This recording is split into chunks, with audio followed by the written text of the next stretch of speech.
Hey, der Hannes von Werte Musiker hier. Ich zeige dir heute in diesem Tutorial bzw. in dieser Serie den Song All the Small Things von Blink-182, einer meiner Lieblingsbands aus der Jugend. Ja, ist schon ein bisschen länger her. Okay.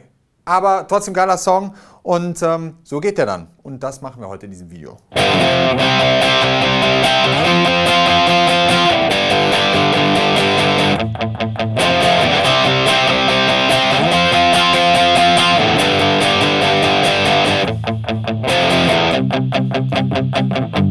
Small things, true care, und so weiter und so fort. Also wir kümmern uns im Prinzip um das Intro und die Strophe in diesem Video.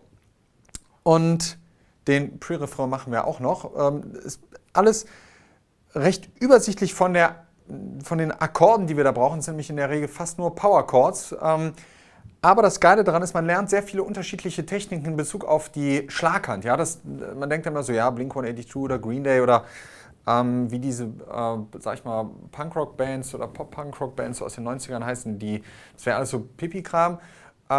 Ich finde halt, dass es da ganz wichtig ist, was man für einen Sound hat, dass der geil ist, ja, dass das ein cooler, verzerrter Sound ist. Man kriegt die Gitarre unter Kontrolle, ja, dass die Saiten da nicht mitschwingen, wo sie es nicht sollen, dass man gut dämpft, dass man gut die Saiten auch erwischt mit dem Plektrum. Man spielt teilweise sehr schnell. Insofern, das macht Bock, sieht auf den ersten Blick manchmal sehr simpel aus, aber es steckt so ein bisschen der Teufel im Detail. Und deswegen achte vor allem auch ein bisschen darauf, was du mit deiner Schlaghand also veranstaltest. Ja, dass das schön präzise und sauber ist, das bedarf ein bisschen Übung, gerade bei der Geschwindigkeit da teilweise, mit der man dann die Akkorde wechselt. Bevor wir loslegen, gute Grundlage, checkst du aus in Videobeschreibung meinen kostenlosen Crashkurs. Sehr gute Grundlage auch für dieses Tutorial, gerade wenn es so um Basic Power Chords und sowas geht. Und abonniere den Channel, schreib mir in die Kommentare, was du in Zukunft sehen willst und los geht's. Also, der Start geht hier mit einem G-Power Chord los. Wir sind normal gestimmt hier mit der Gitarre. Dritter Bund, E-Seite, Ringfinger, kleiner Finger, fünfter Bund auf A- und D-Seite. Und den schlagen wir an und springen sofort 2 Bünde tiefer in den ersten Bund bzw. dritten Bund. 1 und 2 und 3 und 4 und 1 und 2 und 3 und 4. Ja, auf der 3 und 3. Und dann geht es auf der 1 weiter hier auf dem C-Power Chord im dritten Bund auf der A-Seite. Ringfinger und Zeigefinger und der Ringfinger und kleine Finger im fünften Bund auf der D- und G-Seite. Da schlagen wir das über den ganzen Takt an, in Achteln. Das heißt, wir schlagen insgesamt 8-mal an. Und jetzt kommt schon das, was ich vorhin erwähnt habe, zum Thema Dämpfen. Ja? Da gut aufpassen, weil man haut sehr schnell, sehr häufig auf die Saiten drauf. Mit dem Zeigefinger dämpfe ich hier dann häufig die tiefe E-Seite ab, indem ich ganz leicht dagegen komme. Nur, dass die, wenn ich den Fenster erwische, nicht mitschwingt, weil das klingt gerade bei dem Akkord an der Stelle nicht so passend. Und der Zeigefinger berührt auch noch ganz leicht die H- und E-Seite hier, die beiden hohen Seiten. Damit da Ruhe ist. 1, 2, 3, 4. Dann wechseln wir in den 8. bzw. 10. Bund, rutschen mit dem gleichen Griff hoch. Auf denselben Seiten wie auf Schienen. Schlagen da auch 8-mal an. Und dann gehen wir wieder in den dritten Bund auf der E-Seite. Und hier dann respektive auf A- und D-Seite, auf den G-Power Chord. Also C-Power Chord, F-Power Chord hier, dann wieder auf G.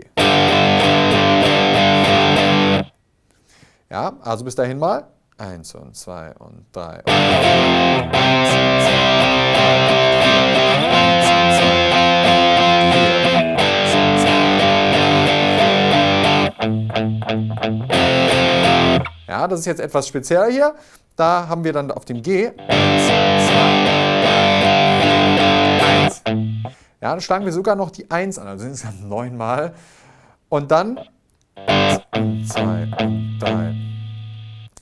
Schlagen wir 4-mal die leere A-Seite an, aber die wird gedämpft gespielt, ja? 1, 2, 3, 4. Und dann noch 3-mal den F-Power Chord. Also mal von dem G aus hier. 1, 2,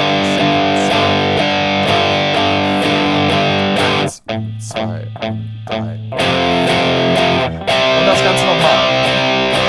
C Power Chord, F Power Chord, 3, 4, 1 und 2 und 3. Das ist das Intro im Prinzip. Dann geht es in die Strophe, C Power Chord, 1 und 2.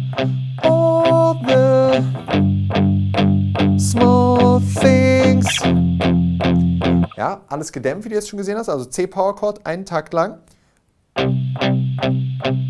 Ja, die Tendenz ist da, dass wir fast nur A- und D-Seite spielen. Man hört teilweise auch fast nur die A-Seite, die er anschlägt. Ja, hier mit der Handkante die Seiten schön abdämpfen, so ungefähr hier an der Stelle auf der Gitarre.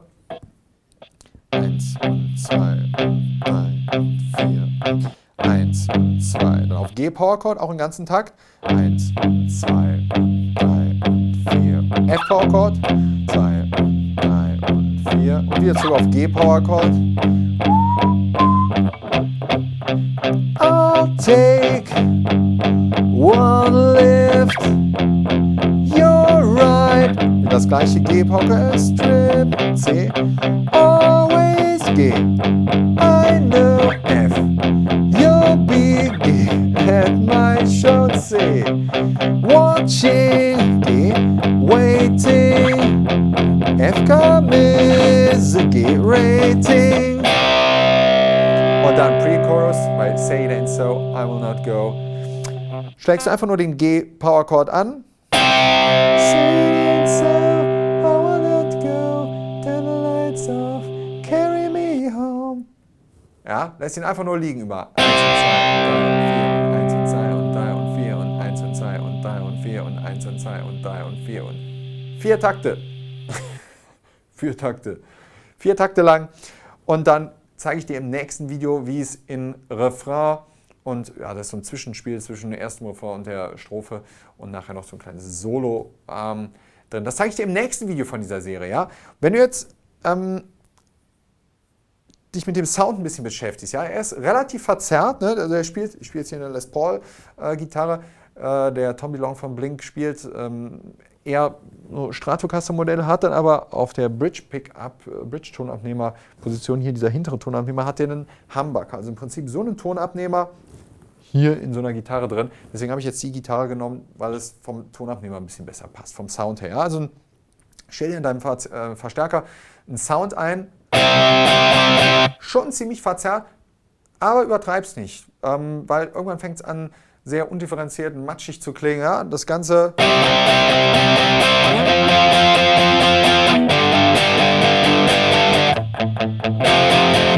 auch nicht zu viele Bässe. Ja? Das Ganze muss sehr knackig und kompakt klingen. Ja? Damit das, hör dir die Aufnahme einfach mal gut an. Da ist nicht so viel Bass oder so unfassbar viel Verzerrung in dem Gitarrensound drin. Einfach mal Ohren auf und wenn du irgendwelche Fragen hast zu diesem Tutorial oder überhaupt zum Thema Gitarre, schreib mir das unten in die Kommentare rein. Und irgendetwas unklar sein sollte, so zum Thema Technik, wie halte ich mein Plektrum, wie gesagt, schau unten in die Videobeschreibung mal rein. Mein Crashkurs ist da am Start, kostet dich absolut gar nichts. Da kriegst du ein paar sehr, sehr geile und wichtige Lektionen zum Thema Gitarre, komplett umsonst nach Hause. Check it out und abonniere den Channel. Schreib mir in die Kommentare, habe ich schon gesagt. Mensch, Hannes. Daumen nach oben ist auch immer geil. Bis zum nächsten Video. Ciao!